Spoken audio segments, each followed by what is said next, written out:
Hello, everybody, and welcome to episode 51 of the NBA podcast show. I'm here with a bunch of new guests because Jordan and Raj couldn't make it today, but we're able to fill it up. I'm here with Ty, Zane, and Randall. Randall was here last week, but I'm going to just go around, or actually just go around, introduce yourselves, just talk about what you do, school and everything, your favorite teams. And yeah, please, we can start off with Ty, then Zane, and then Randall because you were here already last week. Awesome. What's up, everybody? My name is Ty. I'm a junior at the University of Connecticut, journalism and communications major. Yeah, I'm a writer for Nuts and Bolts Sports, usually cover college basketball and soccer, but today we're going to switch it up and talk a little bit of NBA. I'm a Celtics fan, so I'll definitely be back in Henry when we talk about them, and I'm just happy to be here. Hey guys, my name is Zane. I'm from Dallas, Texas. I go to the University of North Texas. I'm a senior business marketing major, and I'm here just to drop some NBA knowledge and just have a good time. Also a Dallas Mavericks fan, so all my 214 fans, and also a Lakers fan as well. This is Randall Gim here, native Minnesotan. I'm here born and raised, and Target Center is where I spend most of my days. Chilling out back and relaxing all cool and shooting some b-ball outside the school. Nice. Other than that, I like the reference. Just like to spit these facts like everybody said, and I'm here to make a good show, and let's get these combos going. Nice. Thank you guys so much for being here. I really appreciate it. Obviously, all you guys have a lot of NBA knowledge. So just to get into the topic straight, for the audience, we're going to be talking about it. There haven't been any games recently, but I think we all know that the NBA is kind of a 365 type of league in terms of like there's something new every single day, regardless of there not being games or whatnot, whether that's trades, new signings, and everything. So we're going to get into all that. But just to start things off, I want to talk about the All-Star game real quick. I want to get your guys' take on it. It was interesting. It was I think that's like the word for it. There's a lot of obviously entertaining moments, especially with these two. But something that I've been talking about with like friends and stuff is just like the necessity of it, or like especially in the pandemic and everything. We do like something that Randall brought up last week actually was all the money donated to the charities is obviously a huge plus in holding these type of games and stuff like that, especially during a crisis or when players are kind of against it. But at the end of the day, it worked out. There were some great moments. I think we saw everybody. I think everybody expected that Steph Curry was going to win the 3-point contest, even though I had Jaylen Brown, but it's all good. I was a little biased. Aside from that, just starting off from your guys' reactions of how the All-Star game itself went, even if you guys want to talk about that dunk contest, even though I kind of already forgot about it. We can go Ty, Zane, and then Randall, and then I'll go myself. Yeah, so as far as the All-Star game goes, Team Durant, I don't think they looked interested from the get-go. They just played slow, and I get it's an All-Star game, and the defense is lackadaisical, and you just want to have fun, but they just looked miserable. And I mean, I know Henry just talked about a little bit about the dunk contest, but for me, Cassius Stanley got robbed. He had the best dunk of the night. For sure. Yeah, he had the best dunk of the night. Best dunk of the night. And the fact that he didn't even get out of the first rounds, kind of disappointing. I didn't mind the setup of how they want to do it, especially with the judges voting kind of name-wise for the last two. But I think they deserved more than one dunk apiece to prove themselves to win. Yeah. I mean, I get what Anthony Simmons was trying to do, trying to kiss the rim, something little calm, little nice, show off his hops. But looking back at it now, it wasn't as impressive as I thought it was in the moment. And for me, Obi Toppin just got it wrong. He should have went with the between the legs to start it off and then finished with dunking over Julius Randle. I mean, it's not every day you see a 6'8" forward dunking over a 6'10" forward. So otherwise, I mean, it was interesting in my opinion. And I thought overall, I think that's the word, interesting. Like that, like kind of wraps it up. Yeah. Yeah. And the best part about it for me was just the donation for the HBCUs and the scholarship funds. I think that's what made the weekend worth it. Mm-hmm. Yeah, absolutely, man. I couldn't agree more. The dunk contest, I'm definitely going to forget probably in like a week or so. But I really liked the 3-point contest. I thought it was really fun just to see, because Mike Conley in like the championship round, he had like 26 points on the threes. and then Steph had to hit that last three just to win it. That was really exciting. And overall, as soon as LeBron drafted his team, I was like, oh yeah, It's over. easily a blowout. Like, because KD didn't play, and then Embiid got COVID, he couldn't play. I'm like, you're down two of your best players already. Like, and then Bron just had an amazing draft, so I'm like, he's just gonna win this game easily. And then the skills challenge I thought was really fun, just to see Sabonis take home the title, and he beat my man Luka in the first round. I was so disappointed in Luka, but it was just really exciting. I was disappointed for you. I had Luka winning that. Yeah, for real. So I'm like, man, you lose in the first round to a big man. I'm like, okay, it's whatever. But yeah, overall, I would have to agree. It was just interesting. I love that they donated so much to the HBCUs, and yeah, I mean, I feel like we can probably do a better job with the All-Star game next year, though. More exciting, I would say. Yeah.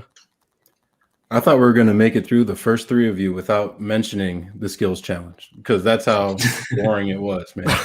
Like, no offense to Luka, but I mentioned last week he had some back tightness, so it didn't surprise me that he ran the skills challenge in his warm-ups, and he didn't even try. Like, it just kind of put a mockery to the whole event.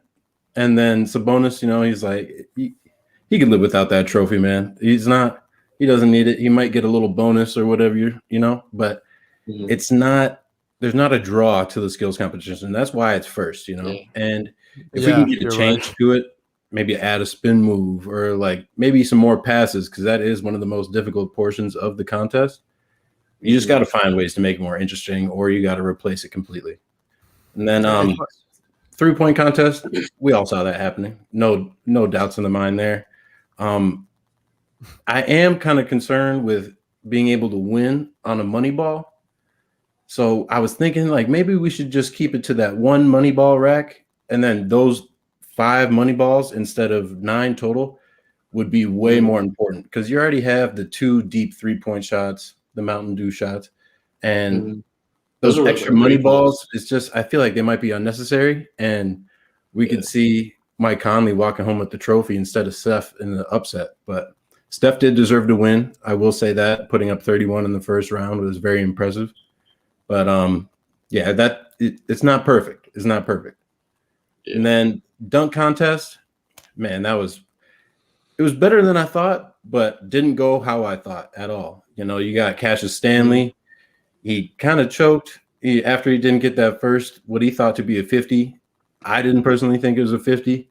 Vince Carter, when he did his legs were fully split like a gymnast, man. And, Cassius, like, you got to put that extra flair on it. And Anthony Simons came to play. Like, he had his T-Mac jersey. He had his props on the rim.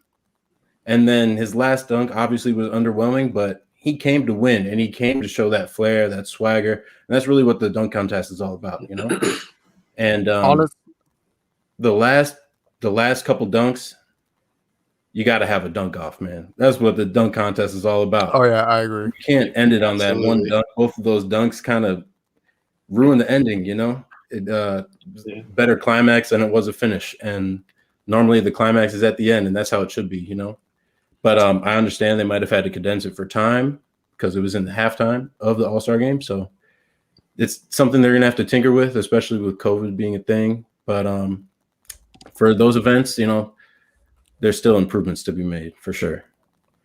No, I 100%. Ty, I agree. I think Cassius Stanley got robbed, or I feel like he got his confidence crushed after seeing the score for his first dunk. Because funny enough, Randall, I disagree with you. I think his first dunk was the best dunk in all of that whole dunk contest. And I think just hearing other players talk about it on Twitter, where he went through the same leg that he jumped off of, and like just to understand how difficult that is of a dunk made me appreciate it more. And just watching him play like in high school. Yeah, exactly. And like just watching him play in high school, also back in Sierra Canyon, I was like, I know this guy can dunk like fairly well, so expected him to win. Something that I also agree with everybody is I think they should add. I'm glad that I think the NBA is finding new ways and to make the All-Star game more innovative. Now there's Team LeBron and stuff like that, no more East and West. Because like there was like a whole power balance imbalance and stuff. But something that's been brought up is having like a one-on-one competition, and instead of a skills competition. Would you guys rather see that, or kind of just or what would be like a suggestion you guys would make? Yeah, no, I agree. I think having a king of the court kind of set up, one up, one down, where you have multiple players get the same rather than having like just one-on-one up to 7 or whatever. I think that would suit it more. But like you said, like the All-Star game is innovating. It's going to innovate as we go down the road. But I agree 100%. A one-on-one competition or tournament would definitely spice it up a little bit. Yeah, I agree, man. Like even 1-on-1 or like even a 3-on-3 would be exciting. Like just to see like 3 different players from 3 different teams playing against another 3 different players from 3 different teams. That would just be super exciting. But yeah, I'd have to agree. King of the court, I mean, you got to, and then like if you miss, like you're off. Like next person in line, that'd be so exciting. I feel like. I think a 3-on-3 is more likely than a 1-versus-1 because you're putting your entire reputation on the line for those 1v1s. Yeah, that's true. I think those are best to stay behind closed doors. As much as we all want to see it, just go act it out in 2K, man. Put it on the blacktop because that's you're true. probably not going to see it on national television. I feel like the closest thing since I think it was Kareem and Elijah went 1-on-1. Yeah, or is it Dr. J? One of the two. They try to make it a pay-per-view event and everything. No, like, I agree with you, Randall. I think we would see like B-list players or C-list players, playing in those type of competitions. I don't think we would see like James Harden versus like a Kyrie, or even though they're on the same team, but whatever. But just to close things out with the All-Star game, I think one of the biggest shames was not watching Team Durant win a single quarter. I think that was the worst thing because that means that his charity got no money, right? No, they started off they got with money. $300,000, and then you can win more. But I think there is a lesser value if you got the second place. Yeah, because I think that just winning per quarter was like 150K, and then the last quarter was 300K for that their specific charity and their HBCU. But I mean, I expected them to win at least one quarter. Giannis was 16 for 16. And like he was banking in threes, so if I can see him shooting more threes in the second half of the season, just because he got a little bit of confidence from the All-Star game, and hopefully they go in. I don't know, about that, but then just watching Steph and Dame shoot from half court, like it's a mid-range shot. For me, it just shows like where the league is going in terms of like style of play, because I don't think this would have happened like 10 years ago. But just to close things out with the All-Star game, I don't know what did the game in general showcase for you guys in terms of just the talent pool that the league has? Because I think honestly, and we talk about this a lot in the show a lot, that this is the most the league has been like. This is the most talent the league has at once, and I think just all these all-star snubs kind of shows it. So, Ty, Zane, Randall, just going in that order again. Yeah, no, the amount of talent you have in the league now it's truly insane. I mean, when you have a 7-foot player in Kevin Durant that can easily pull up from 35, 40 feet out, I mean, it's insane. And before I continue, I think that's something they should add to the 3-point contest is throwing a half-court shot there. I mean, you already got guys shooting from well far beyond the arc, so move the regular shots back and then have a full court or half-court shot. But like you have Giannis, who doesn't really need to, like, his athleticism is just insane. And other than LeBron, I don't know who's more athletic than him in the league. But like you said, it just shows you overall where the game is going. I mean, you're having a borderline foot player banging threes. I mean, Embiid didn't play, but you see him in the regular league shooting threes, and you kind of miss the bully ball in a sense, what it used to be. But at the same time, it's almost wowing to see, Damian Lillard take one step in from half court and knock down a three to win the game. Yeah.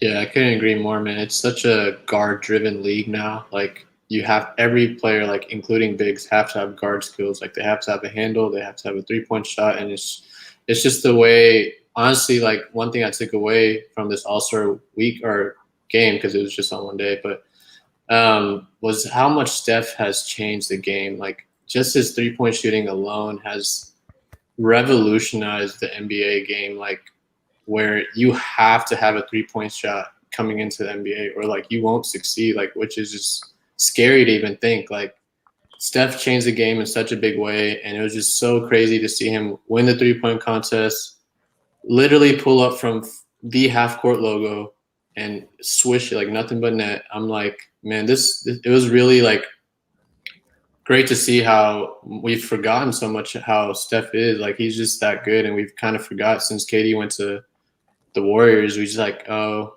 this is still Steph's team, but we just gave KD so much credit that we forgot how good Steph really was. So it was just really awesome to see how appreciative like that I am of Steph Curry and how much he's changed the game. I agree. That was one of the best shooting displays in an All-Star game that we've ever seen. You know, we had last year or the year before that, Steph Curry pulling up from one step in from half-court line at the end of the game. And that was just because it was at the end of the game. Now they're doing it mid-quarter, early in the shot clock. You know, it's becoming so regular and so easy for Dame and Steph that they're going to dare everybody to come guard them when they have to get past the half-court line, you know? And For sure. when it comes to Giannis, if Joel Embiid decided not to get a haircut, he would not be 16 for 16. Joel Embiid has rented headspace in Giannis's head. You know, he cleared out Hassan Whiteside's head. Like Joel Embiid is a factor, even when he's not doing anything on the court. So he would have intimidated Giannis, I believe, and it wouldn't have been nearly as much fun because he brings that intimidation factor. And I really was disappointed to miss that out of Ben and Joel. As much as I don't like the 76ers, but you know, you gotta have respect for them and how they play. And then you got people like Luka. Like I thought his back was tight, and you know, it didn't even seem like he played, but he played 32 minutes. Did he? I didn't even realize that. He scored 8 points in 32 minutes running up and down the court. You know, he must have just wanted to get his steps in for the day. That's cardio, yeah. Yeah, I don't know. Overall, this game looked like the Harlem Globetrotters versus the Washington Generals, man. It looked like it was supposed to happen that way. And you know what? Yeah. I think that's a great segue when you're bringing the whole intimidation thing, because this happened recently. And as a Celtics fan, I don't know how to feel about this. I was like, well, I'll see you guys in the finals like in 5 to 7 years. But just your guys' thoughts, man. Blake Griffin actually – he hasn't played for the Pistons in the past like 2 to 4 weeks now, and it's kind of a shame. I wouldn't call him washed, but obviously he's not the same, and I think we all know that, especially because this season he's averaging 12.3 points with the Pistons. His first full season with the Pistons, actually, he was averaging 24.5 points. So it was not that long ago that we know what type of player he is, right? But he has 0 dunks since 2019. So I don't know how much of a benefit he'll be for the Warriors or for the Nets. So I'm just curious to hear from you guys. Like, does this solidify their like championship aspirations, or does it just kind of, you know, adds a certain boost that's kind of like neutral in the sense? We can go again, Ty, Zane, and then Randall. I don't believe the hype personally. Like you said, this isn't Blake Griffin. This isn't the 5-time All-NBA Blake Griffin. This isn't the Lob City Blake Griffin. This is a different player. And I mean, after these surgeries he's had, and he's trying to change up his game to fit the style, you know, more threes per game. I think he's averaging just about 7 a game now, but he's only shooting 31%. It's just not going to work, in my opinion. You know, the Nets are already gelled. They've gelled better than I thought they were going to. I thought James Harden was going to come in and it was just going to be a one-on-one basketball, where he's turned into be not even a shooting guard anymore. He's arguably one of the best point guards in the league now. And Blake, I mean, I guess you add experience. You add some playoff experience. I mean, he never went far with the Clippers. He never went. I think he went once with the Pistons. I just don't believe the hype, and that's my true opinion. Mm-hmm.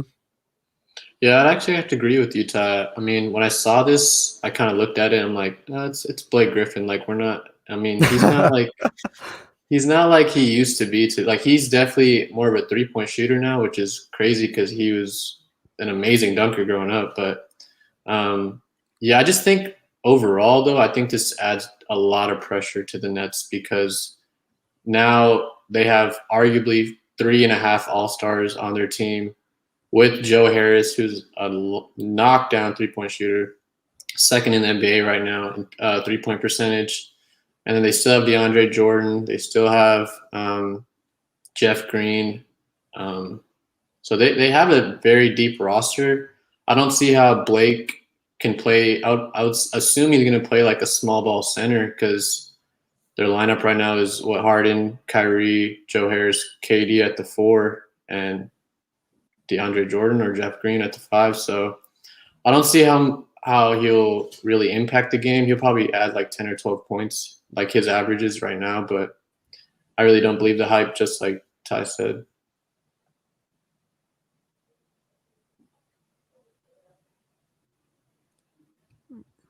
I think your mic is muted, Randall. I think it's an attractive signing, but not a promising signing. He's been a big name for a really long time, so that's why this is still relevant. But like as you guys pointed out, the last 2 years have not been very, merry for Blake. He hasn't been able to be that guy for the Detroit Pistons, and that's why they couldn't really find a deal for him, and they let him sign wherever he wanted, and he did do his very best for them, and that's why they gave him that respect. They could have flipped him for second round or anything like that, but there is respect for Blake Griffin in the league. I said last week that I wanted Blake to go into a system, but Steve Nash has not created a system here in Brooklyn. So hell no, he hasn't. Exactly. He's the ego controller. He's trying to. He even said in an interview with JJ Redick on his Old Man in the 3 podcast, he says he wasn't hired to be a tactical wizard. He said he was there to. He'll catch up on the technical aspects later, but he's not really worried about it, and I think that's very concerning.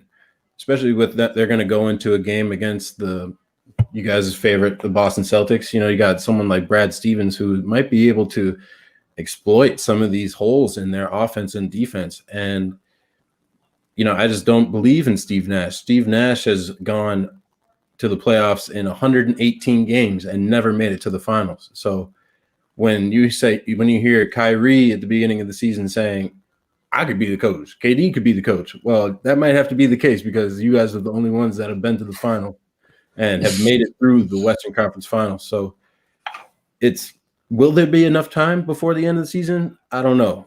Taking it one step at a time is not really the case. And I'm not sure if I have a whole lot of faith, but I do think they can secure either the 1 or 2 seed for sure. But Blake Griffin, he's an underrated passer. So I think he'll be able to facilitate their offense, especially on the second unit. But the Clipper curse might have arrived in Brooklyn. Who knows? Nah. And that's the thing. I think that's my only worry with Blake Griffin. I'm like, okay, how is he going to adapt because that's the thing. Like Steve Nash does not have a system, and I think we can.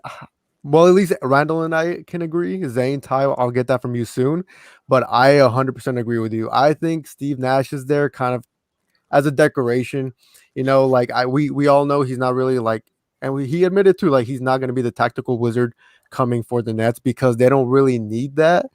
They have 3 of the best offensive superstars that the league has ever seen. So I think if you place the Steve Nash, let's say on the Pistons, then he would have to coach. Then he would have to come up with some sort of system that can work. But given the talent that he has, especially now with Blake Griffin coming back, and Blake has expanded his game. He's a 3-point shooter now. He can help spread the floor even more, even though they don't really need that. He can do things, in the perimeter and down low. So I think Blake will figure it out. I'm happy for him being in a good situation because I think he's one of those guys in the league that I would want to see win a ring. Honestly, he's one of those guys alongside Derrick Rose and those type of guys. I'm like, at the end of their career, I want and Carmelo too. I don't care how much slander he gets. I hope one damn day he gets a ring, and if that's in Portland, even better because Damian Lillard deserves one. But that's another topic. But just to hear from Ty and Zane, because Randall already gave his take on this. Do you guys believe that Steve Nash is going to pretty much create a welcoming system for Blake that kind of integrates his style of play fairly well, or do you think like Blake is kind of has to go on autopilot here, not really having Steve Nash as that tactical wizard, unquote? Well, let's say this. When Steve Nash got hired as the Brooklyn Nets coach, I don't think anybody saw that coming. I mean, No. he got hired exactly for what Randall said, to handle the egos and to be the face. But with that, I don't think you can entirely disrespect Steve Nash. I mean, when the Warriors were the 6th seed and they lost to the Nuggets, and I was like, that team's going to be good. And then Mark Jackson didn't come back and they hired Steve Kerr. I was like, that's a step back in a coaching perspective. But look at it now, Steve Kerr has led them to a couple championships. I mean, now he did have one of the best teams to go down in history, but he's grown as a coach. And I think it's just a matter of time for Steve Nash not reaches Steve Kerr, like a Steve Kerr level, but he grows into his coaching role.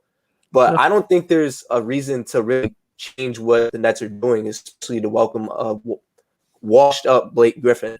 I mean, like he said, I think Zane was right. He could play a small 5, come up to the free throw line, use his passing ability, but there's no reason to make any sort of room or any sort of change to a team that's 24-13 right now, that's still contending for the number 1 seed in the East.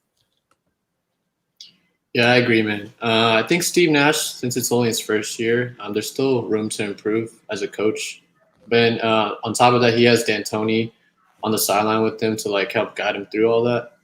But as we all know, D'Antoni doesn't know how to play or doesn't know how to coach any defense. So we all know the Nets aren't going to be good defensively, because it's not like Blake Griffin's a defender or anything. So, and on top of that, I don't think Blake is going to be even a 4th option on this team, because they have KD, Kyrie, Harden, all can drop 30 or 40 in their sleep. And then you also have, if I was Steve Nash, I would run more plays through Joe Harris than Blake Griffin, to be honest. So I think Blake Griffin's just going to be just a solid big that they have, maybe playing 12 to 15 minutes a night, but I don't see any plays being run through Blake at all. Okay, I didn't expect the 12 to 15 minutes, because I think he'll maybe average over 25. But if he does, if he averages within that span of 12 to 15, I think that the only reason for that would have to be he's he hasn't played in almost a month now, and they just need to get him integrated and stuff. So that would probably be the only reason why I see that. But honestly, the Nets don't need him, and I think we're all on the same page on that. The Nets are the favorites to come out of the East, on top of the Bucks and the Sixers, who the Sixers are the number 1 team in the East. So, not trying to get by them so quick, but I think in the playoffs, it's going to show what dominant offense is really going to showcase. But pretty much now that we're getting into those topics, now to, shift things to the playoff hunt, because, there's so many teams that are interchangeable, especially going from, in the Eastern Conference, especially the 4th through the 12th, 13th seed, they're all 2 games apart.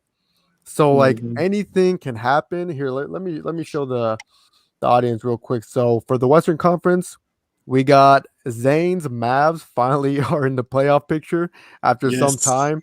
But see, he did bring up a point off camera that they were struck with COVID pretty harsh. And you know what? That's the same thing happened to the Miami Heat, which I'll get to in a bit.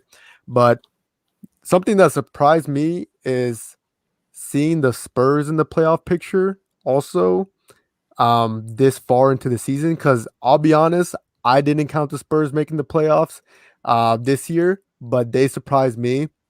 And DeMar DeRozan's playing like an all-star again, which we love to see.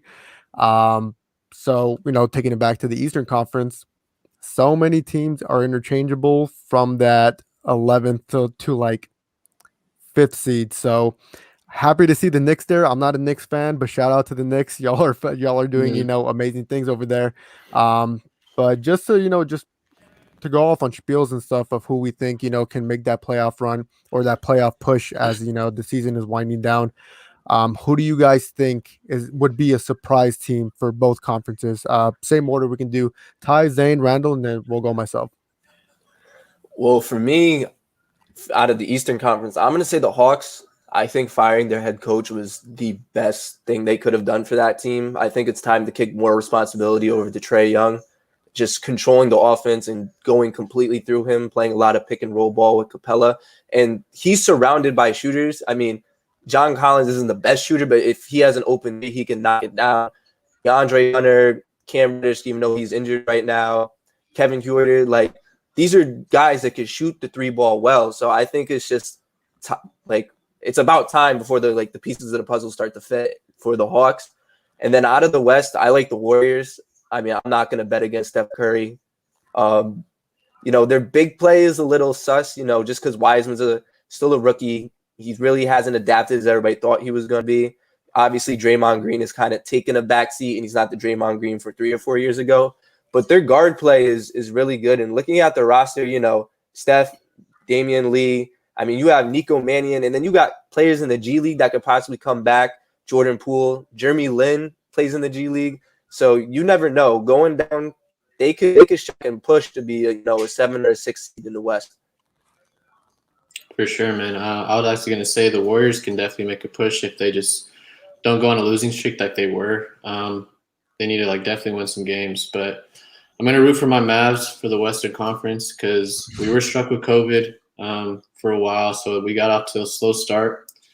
And I think we need to make just one more move or a trade just to get Luka some more help because right now I think Jalen Brunson is our second best player, which he's a stud, but you don't really need Jalen Brunson being your second best player on a playoff team. So, and then for the East, I'm actually going to say the Washington Wizards, man. That backcourt of Westbrook and Beal, if they can make a 7th or an 8th seed, they're going to be tough in the first round for sure for whoever's playing them because that backcourt is lethal. And Bradley Beal's been on a tear this year, leading the league in scoring, man. He is just a straight up bucket. He can get a bucket at any time he wants. And yeah, man. And it's also going to be exciting because they're still doing the 7 through 10 play-in seed this year. Mm-hmm. So whoever's the 7 through the 10 seed, we're going to see some really cool games and some really competitive teams making the playoffs. Yeah, I agree with the Washington Wizards. People have been throwing Russell Westbrook down and trying to say that he hasn't been doing good or he's washed, but we're not realizing that he's still almost averaging a triple-double. 20, almost 10 and 10. You got 9.7, 9.8 for rebounds and assists. So it's going to be – they got a tough schedule coming up, but I feel like it's their time to prove. So the next few games that they're going to have tough ones in is Philly, Milwaukee, Utah, and Brooklyn. That's going to be over the next month or so. And those are their hardest games on the schedule. Other games are winnable games. So if they got it together like they think they do, you got Beal trusting Russ publicly. He's saying that he's his best teammate that he's ever had. And I fully believe that. The way he comes into practice and influences the team to work hard, I feel like he's going to, get on those younger guys and the role players, and they'll be able to turn it around and get into that playoff push. And they have 38 games left because due to their COVID cancellations earlier in the season. So they got more time, and I feel like they have a better shot. And then Charlotte, I think Charlotte is going to be in there solidified. They're already in the 7th spot, I believe. And they got a West Coast trip coming up. So I feel like that's going to be tough for them and a good time to prove what they got as well. And then lastly, in the West, I just got the Pelicans, man. You got Brandon Ingram averaging almost 25. Zion's got 25 with 20 points in the paint per game. Think about that. 20 of his 25 points coming in the paint per game. That means he's getting in at will. He's also averaging more assists than he's ever had. And he's even said himself with the new Stan Van Gundy regimen, they're going to be able to get it. They're just a few steps away, and I think they're going to make a run and get some wins on the board. I like that you're betting on the Pelicans because I expected them in the beginning of the season to make the playoffs, and I kind of lost hope for them as I saw them, their playoff hopes kind of start dwindling down. But they are one of the teams I can see kind of, make that push. But I agree with Ty and Zane that I can't bet against Steph Curry, especially because at a certain point or in big chunks of the season, I think he's the outright MVP of the season. Like having like a type of 2017 Russell Westbrook type of season where they're not, within the top 5 teams in the West. But man, when you drop 62 points on Damian Lillard, and when you're averaging similar numbers to your MVP season, I think this guy's on a mission to do all these things without Clay. And that's scary to think because next year, when Clay is back, when James Wiseman is in his second year, they have Draymond. I think Draymond is a very valuable player. I know he gets a lot of shit, but honestly, just having that core there, they're going to make noise next year for sure. But to squeeze into the playoffs, I can see the Warriors doing that. And for the East, nobody said it, but like I'm going to say it. I can see the Bulls making that push. Like Zach LaVine is averaging 28 points per game. He first time All-Star. It's not that he's gonna will his team, past the first round or anything like that, especially against like the Sixers or the Nets or those type of teams. But I think he has the star power enough to will that team in the Eastern Conference to make that push to make the playoffs. I know it's it's a very, very tight race. I can also see the Wizards making it, which is gonna kind of weird to say because the Wizards started off like 2-10 in the beginning of the season, and now they just they didn't completely turn it around, but Bradley Beal's having an amazing season, averaging like 32 points a game. Also, Russell Westbrook almost another triple double average. So I can see a lot of things happening with that team. But and then another thing is just I didn't expect the Hornets to be this good. I'll be honest. Yeah. Like the Hornets caught me by surprise.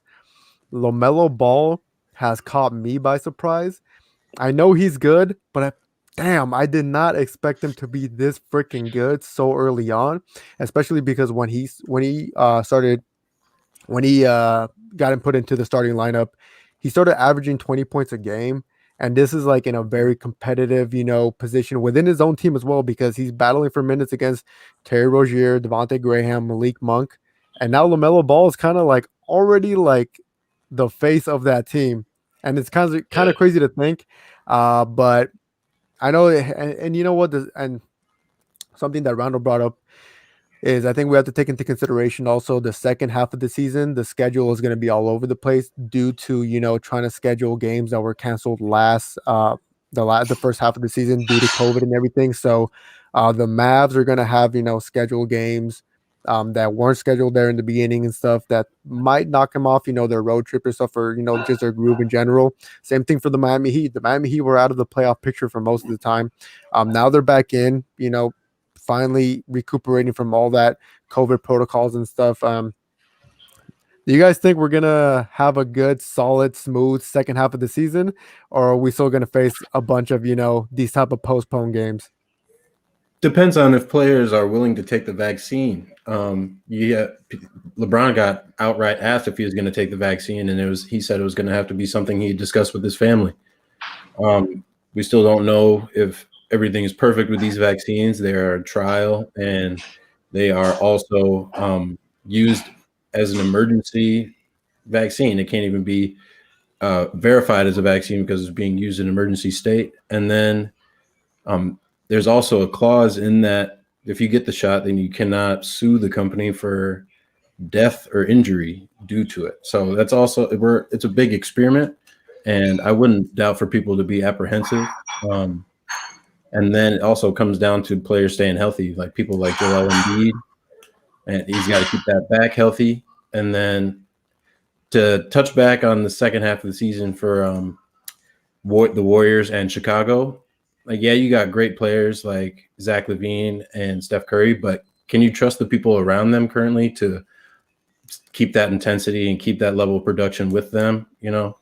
It's just going to be tough, but it's going to be a very, very intriguing second half of the season, and I can't wait for it.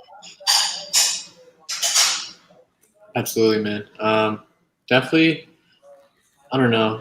I think the second half is going to definitely have some COVID. There's going to be some COVID still, I feel like, because not all the players have the vaccine. And we just saw Embiid and Simmons go to a barbershop and get COVID. Well, they didn't even get COVID. They just got exposed to the barber that had it. Yeah. So, and then the protocol for it is just crazy. Like that one game, KD played for a quarter. He went and got tested in the locker room, and then they made him sit out. I'm like, bro, he already played. Why are you taking him out? Like, so it's kind of the league's rules right now. We never know what the league may do with the COVID protocol, but I definitely see some games getting postponed. Definitely like definitely I would say in Texas because they lifted the mask mandate in Texas today actually. So you don't actually have to wear a mask when you go out now. So definitely in the hotter states, you never know when COVID might strike, but I definitely see a few games getting postponed. Yeah, I agree 100% with Zane. He actually brought up my point. I was going to say the bigger and hotter states, Texas, Florida, those are the states you're going to have to worry about with the Orlando Magic, Miami Heat, Dallas, and whatnot, just because no mask mandate. I mean, it's a big step. Like, Texas was just in a state of emergency because of some snow, and now you're open 100%. So it's going to be crazy, but I think it's inevitable throughout the league that you're going to see cancellations and just COVID exposure because at the end of the day, people are going to want to live their normal life, and you can't control a 20-year-old rookie or a 20, as much as you want to with the protocols and whatnot, they're going to break them. Something's going to happen. Somebody's going to get exposed. So I think it's just a matter of time before we see more shutdowns. Yeah, just to wrap up this topic, Woj reported that, it was a reported 153 different players from the league were in Miami during the All-Star break. So, and 2 players have tested positive out of more than 400 tests today. So, I don't know if the dominoes are going to start falling again, because that would suck, and that will bring about, obviously postpone games and everything. But I think they got to look at it like, we're almost there. We're almost to the playoffs, so we can't really mess this up, especially because I don't think the league can afford to postpone games anymore. But just going on to our last topic, just Zane, kindly suggested this one, and I think it's a great one, talking about the MVP race. I want to do something real quick. Just go to Ty, Zane, and Randall. Who's your front runner for MVP? Just say the name, and then we'll go to the topics and extend on it. Joel Embiid. LeBron James. It's Embiid's race to lose for sure. And I had Steph Curry and everything, but I have Joel Embiid right now. So we got 3 Embiids and 1 LeBron. And I can see why you would say LeBron. And I think we'll make our case as to why we don't think it should be LeBron. But I think we all agree that Joel Embiid's having a hell of a season. He's leading the Sixers to number one team in the East. And he's putting up great numbers. Right now, he's averaging 30 points per game on 55% shooting, and he's completely just dominating as a big man in the league. I honestly didn't expect him to play like this, especially after his bubble performance. I thought that all that momentum was going to carry on to the 2021 season, but he's proved me wrong, and I think he's put the Sixers finally in a position to actually contend for a title. They have Danny Green, Dwight Howard, Tobias Harris is having an incredible season as well. Ben Simmons is, I always think that Ben Simmons is always a little stagnant, but he's playing better than usual now. So I think that's why I personally have Embiid, because he caught me by surprise. I never really looked at him as a MVP candidate, at least, in the past 2 to 3 years. I'm like, he should be in that conversation, but for some reason he's not. And now he's leading that conversation for many people. But Zane, before I get to the other Embiids, I want to hear why you think LeBron, and I can see why, but I want to hear from you, why you think LeBron deserves to be the MVP this season. Okay. So after AD got hurt, they've definitely taken a really big L just over the 10 games. They were 3 for 7 ever since in the last 10 games. So, but my reason why I think LeBron can win the MVP is because he's in his 18th year and he's still averaging 25, 8, and 8. And then no one's ever done that after the age of 30, which is insane to me. Even including Michael Jordan and Kobe Bryant, all of them. No one's ever averaged 25, 8, and 8 after 30 years old. And LeBron's doing that. And on top of that, the Lakers are a 3rd seed right now. I feel like if he picks up his momentum, which LeBron usually does right after All-Star break, that's when he really starts to try. Because I feel like before All-Star break, he's just coasting. He does not care. He's going home to his wife and kids, drinking a bottle of wine every night. He does not care, and he knows the NBA season doesn't start until after All-Star break. So I think he's going to pick it up. I think I can see the wins coming in, especially if the Lakers make a big trade before the trade deadline. If he adds like a Drummond or a Hassan Whiteside, anybody that's like on the market right now, I can definitely see them helping the Lakers wins more. And then when AD comes back, that's just going to help his MVP case even more, I think, because when AD comes back, they're gonna be a top 3 seed, like no doubt in my mind. And that's really good for MVP, like the voting. They look at your seedings, and if you're like a below 4th seed, like you don't have a compelling case to be an MVP. So if LeBron can pick it up, get to like a 27, 9 and 8 range for like finishing off the year, I can see him being my MVP. Well, before I get into my Embiid discussion, I think you said it best. As well as LeBron is playing at the age he is, like it's insane. But like you said, 3-7 without AD, I think that kind of speaks for itself. I mean, I know you're in the Western Conference, which is a lot more difficult than the East. But as far as the LeBron playoff, after All-Star break, I mean, how many seasons ago was it? 2, his first season with the Lakers. He said playoff mode activated. And that ain't turned out too well. He had Lonzo and Ingram, man. You got to give him a break. I mean, no. He took that Cavs team to the finals.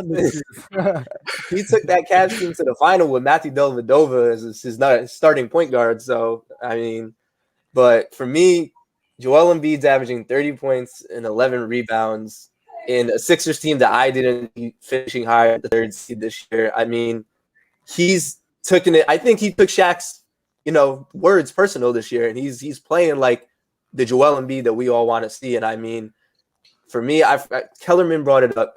It's almost like you ever see the meme of the Reaper going through all the doors? That's Joel Embiid going through every single center in the league right now. It's just nobody can stop him. And I mean, honestly, as good as Jokic is, averaging borderline a triple-double, if I have the Sixers and the Nuggets playing and I'm watching that matchup, I think Joel Embiid easily takes their Jokic, no problem. So for me, I think he has the Sixers overachieving right now on the 1 seed. I think it's just like Randall said, it's his race to lose at this point. Exactly. I agree with you 100%. And when it comes to Embiid, he's making his team what they are. And he has some of his best shooters around him that he's ever had. So they make him just look that much better. And then when it comes to LeBron, yeah, he has a classic LeBron stat line with 28 and 8, but he needs to secure that number 1 seed with or without AD. Obviously, that would be easier with AD there. But if he doesn't have him there, the defense just takes a big step down. And, he might not even fight for the number 1 seed if they don't have AD. So I like LeBron as a very, very close second. And if Embiid, has some back tightness that puts him out more than 10 games, we might be talking a different tune here in a few weeks. But, Lakers need to get that 1 seed away from Utah. And if Embiid stays healthy and keeps putting up these numbers, even getting a couple more assists, I think he will run away with it for sure. I want to say one thing. So when LeBron was in the East, why did all the MVP candidates that won were in the West? And then when LeBron went to the West, all the MVP candidates that won are in the East now. Okay. Well, to be fair, I think LeBron should have won last year 100%. I think that should have been LeBron's year. Oh yeah, okay. I think I don't think Giannis should have been the MVP last year. I think it should have been LeBron. I agree with you, Ty. He got both the MVP and the DPOY, and that's there's only 3 people that have done that: Olajuwon and Jordan. Giannis does not fall in that category. His name should not be with those 2 at this point in his career, and that's a catastrophe to me. And you know what? I don't think that's us like bagging on Giannis because he is MVP worthy. Don't get me wrong. But, when you lose to a Miami Heat team who were not contenders at all for a championship or shouldn't have been in the first place, and the way he did and the way he was able to choke I know we all know he had that ankle injury. I think it was game 2 or game 3, and Chris Middleton had to take over. But I don't think Giannis should have been.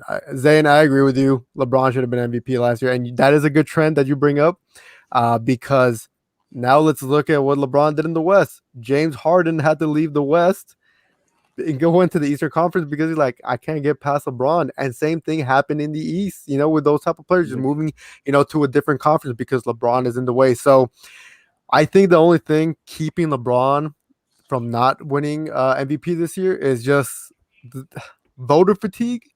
Like, he can win that every year. I think we can all agree that like he really is capable of like winning that award every single year, especially still at the age of 35.